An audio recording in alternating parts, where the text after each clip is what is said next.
when the one playing the fox realizes that they didn't really outfox you, like you really the fox, but because they was playing in your energy for so long, boo, they thought they was foxy like you. But at the end of the day, it doesn't matter, okay? What I am here to say is that at this point, it's a lot of people who was being slick in your energy, didn't think that you had the kind of eyes to see, but you was seeing them in the corners, and you could see them in the astral realm while you slept. So you could see the things that they would do as they move their energy around you, because you gotta understand they are delving in the dark arts, you see, and so they are manipulating and playing with energy. And so they do all kinds of nefarious things. But at the end of the day, the reality is this, okay? All of God's body do have eyes to see. If you pay close enough attention, then the energy is going to show itself to you. You will begin to see the energy moving. You will see the shapes of the energy. You will start to recognize the mannerisms, all of those things. But you got to be ultra focused in knowing that my focus is on my personal energy. So that way you can discern any energy that doesn't belong to you. But if you so spread thin and you tapped in with everybody, man, women, and friends, this is why God got a lot of the chosen alone, is because you got to be able to tap into that high frequency. So then any other energy that's around that's not me, bitch, I'm going to feel you. I'm going to know that this has nothing to do with me. I'm going to know that I'm feeling it on the remnants, on the outer realms of me. So it's nothing to do with my reality. And then I'm going to just stand still, because all devils have to flee. They cannot stand you in that God posture. They cannot be in your company when you standing in your God energy. So when you're dealing with people who are, narcissistic and they got all these kind of negative ways about them, boo, you just can't make them think that they're going to be able to take power over you. And all you got to do is cuss that motherfucker. And you can't be one of them types that's scary and going to buck down to somebody, because they would then know that you wasn't chosen and they can do whatever the fuck they want to do to you. But they know that the chosen stand and the chosen don't move. It doesn't matter what the fuck you threaten me with. Come over here and let me see what the fuck you gonna do. And they always find a way to just miss you, because they understand that they cannot handle the whole weight of the other side of that coin. They can't handle what's going to come back. And no matter how much they try to act like you in la la fucking land, and that these energetic things are not happening because they want to act like spirituality is not a real thing while they busily dabbling in black magic on a regular B. I mean, listen to them when they speak. They tell you everything. But you got to go through this thing knowing that it's a job for you to do. Like, I got to pay attention to who is who, how they move, like the things that they talk about when they just talking and they not talking to you. I mean, look at the way that they interact with other beings, and then look at the way those beings interact with other things, and you start to see the character, you see, because the ones where people are drawn to, well, that's matching energy. And so you can look at the circle, and then you can see, and you know all the players, you know the level of energy, you know the type of, you know what's the strongest in the bunch, you know what the weakest is. And, like I always say, for me, I like being the weakest one, because then that means that everything else around me is stronger. And if everything else around me is stronger, then let me explain to you, boo, what that means. It means that my circle is impenetrable, because at the end of the day, nigga, if I'm the weakest motherfucker and I will fuck you sideways, what the fuck you think you gonna do with the collective called me? So I only receive things that are greater than me, because I only want the greatest energies around me.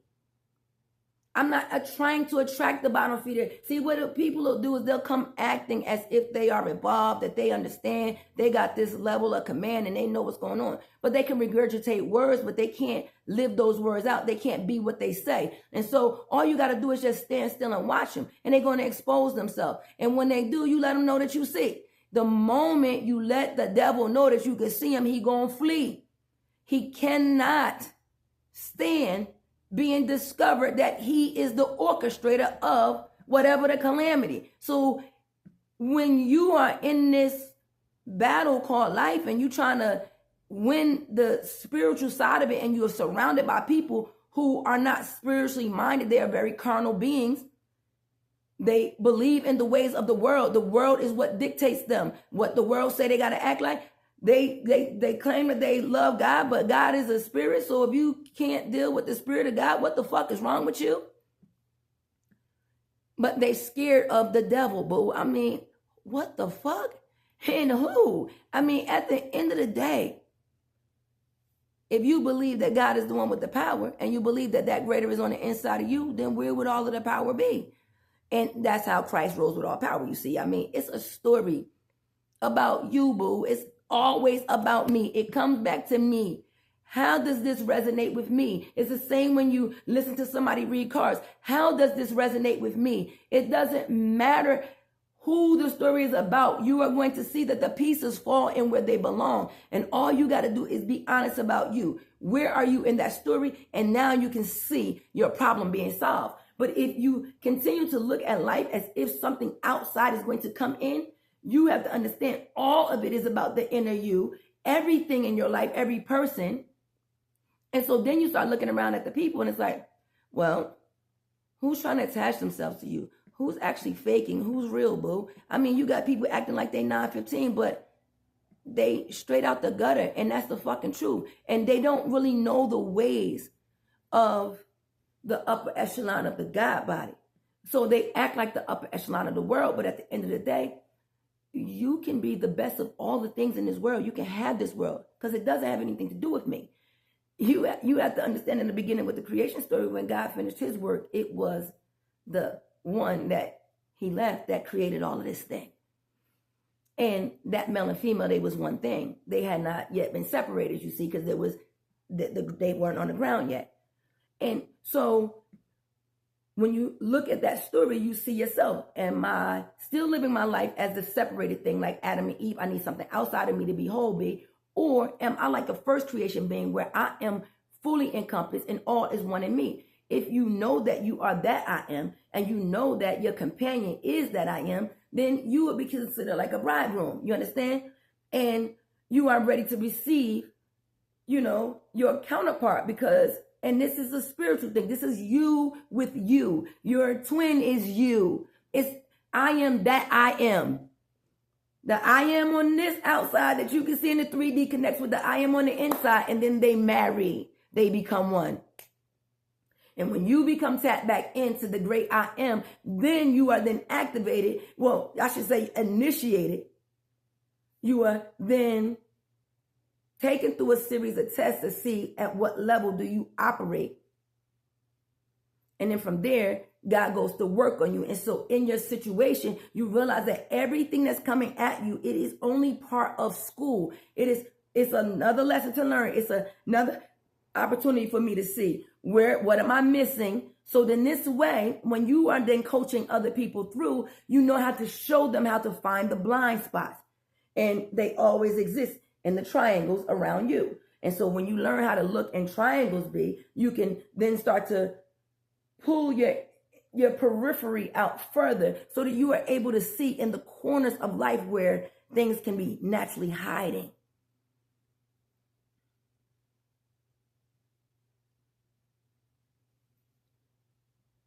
My spirit pet is an owl who can turn his head 360 degrees. He's very wise and he knows how to talk with me. And so as I carry this guide, you see, and it goes along the way with me, it is always watching everything. And then I get the downloads from that spiritual owl and it delivers to me. Now, of course, I'm speaking metaphysically. I'm speaking in the etheric way. I'm speaking in that spiritual way, the way that, when you get that little feeling in your gut or you get that little premonition that warns you not to do. Well, some people's energies are bigger than you. And so they can sense in bigger ways and they can see in other ways.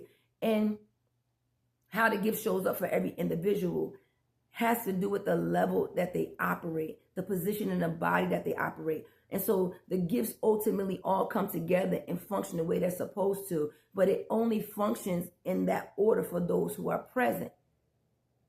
Are you? That's the question. It's like going in front of the mirror and see, have I tapped into that great I?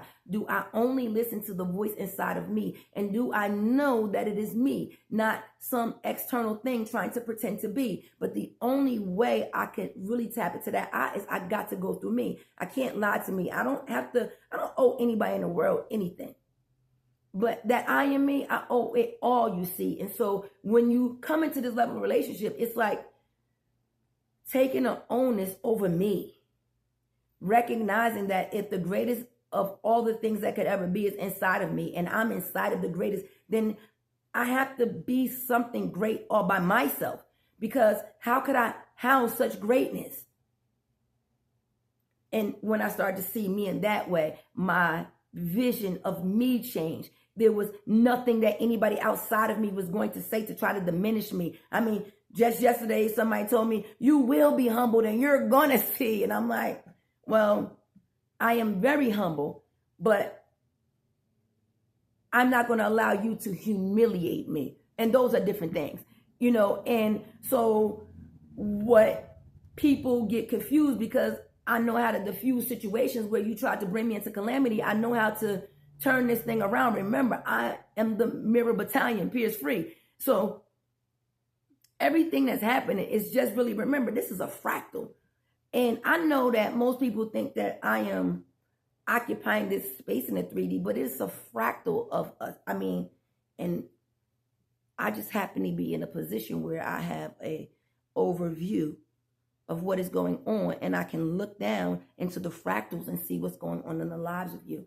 And by discerning those things through that great I am in me, and I do mean that I am, I'm not talking about the version that you see, Charmaine, I'm talking about the greater that's on the inside. You know, I will never forget when that I am began to speak to me. Like I told you, I was having a stroke and I began to speak to me, telling me what I needed to do. And so when the doctor was going against what I said, no, that's not going to happen to me, because I'm not going to hand my life over to you. I trust me more than you.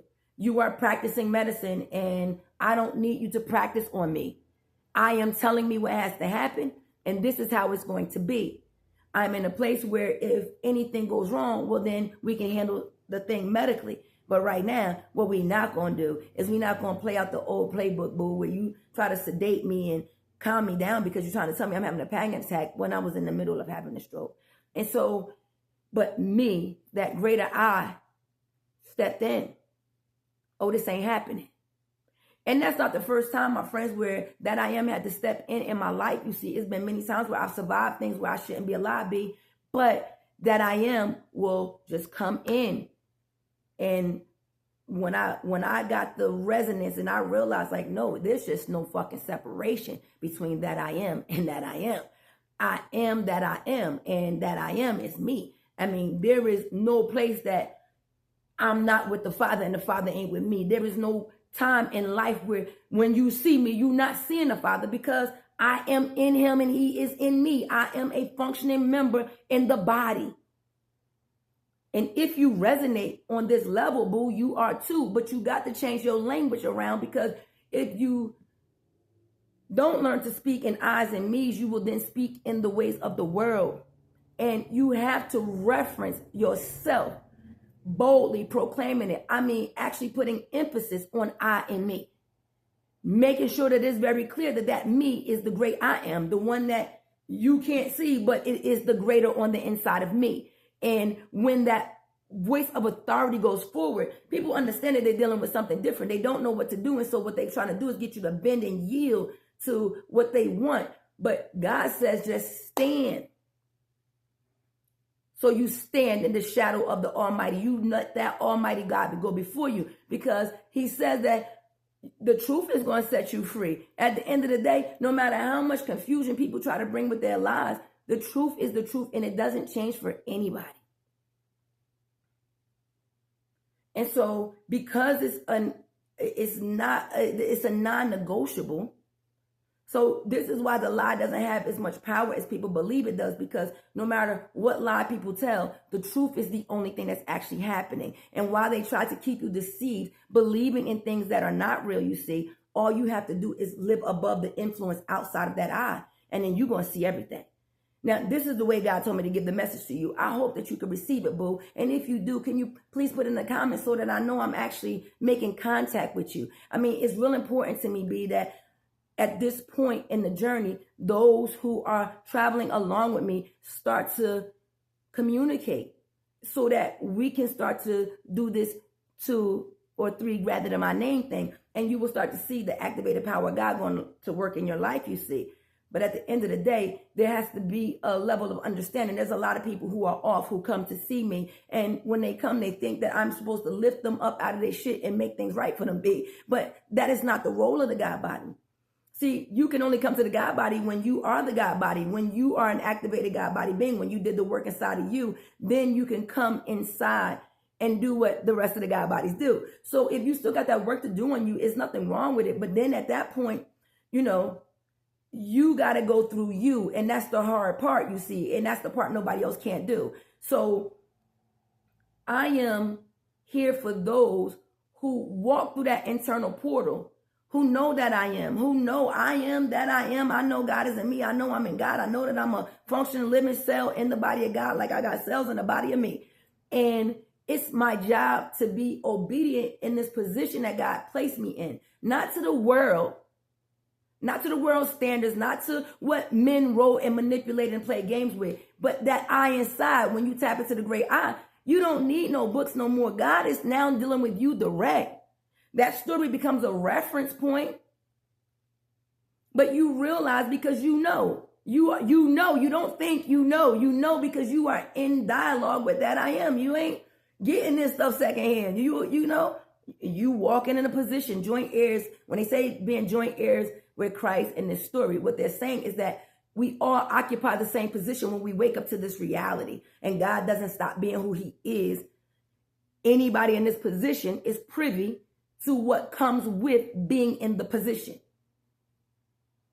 So wake up to these things. And if you don't know how to come on, it's time to start asking what it is you need to do and start telling what it is that you are doing, so that this way we can start to bridge these fucking gaps and more people could come the fuck on. Okay. I'm going to send y'all some more messages because, you know, when the channel come through, that's what I do. And right now, God got me speaking directly to you. You know this ain't no music, boo. And so this is very significant when you hear me put out a video and there is no other sound but the voice that I speak. It means that it is paramount information and it should be activated from down deep. But you have to understand DNA activation happens. You have to love on you in a specific way. So negative DNA traits activate like mental illness and those things because us being exposed to traumas. And how we heal those traumas and course correct our DNA is we have to use the balm of Gilead. We have to love ourselves with that balm that love gives, where you slather yourself in love. You love you through. And I'm not just talking about in a physical sense. I'm talking about where you don't treat other people bad or neglect others, but you don't ever put the interest of others before you. You help people in your interest and they will also help you. So I like to tell people, I am grateful to those who help me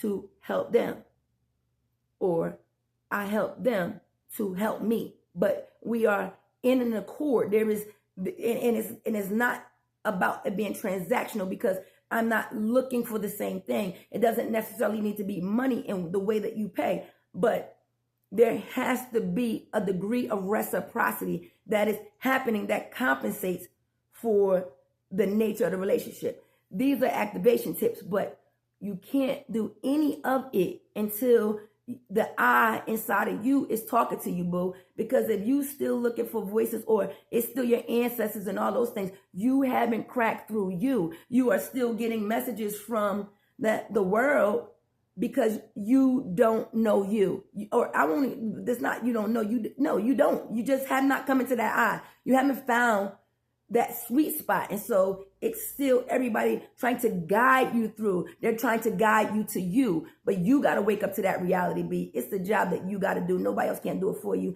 And this is the motherfucking truth. I love each and every one of you. I'm so grateful for the new followers too. And I hope these words resonate. And if they do, remember, put it down in the comments, my friend. Like, subscribe, share this thing, because it's now time for me to start getting information out to everyday man. I love you all.